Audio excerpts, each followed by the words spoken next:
میرے نبی کا فرمان ہے وَإِذَا تَصَابَتْ أُمَّتِي سَقَطَتْ مِنْ عَيْنِ اللَّهِ، جب میری امت گالیاں نکالیں گے تو اللہ کی نظروں سے گر جائیں گے۔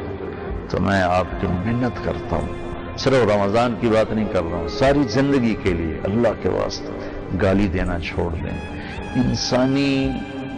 انسانیت کے ماتھے پر کالا سیاہ داغ ہے کسی کو بیٹی کی، بہن کی، ماں کی گالی دینا۔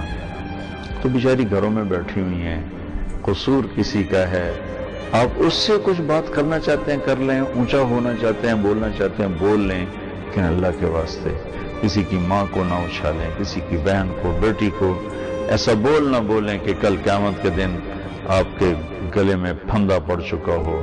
میری بات یاد رکھیے گا، یہ ایسی غلاظت ہے کہ نماز نہیں بچا سکے گی، روزہ نہیں بچا سکے گا، حج نہیں بچا سکے گا، صدقے خیرات نہیں بچا سکے گا۔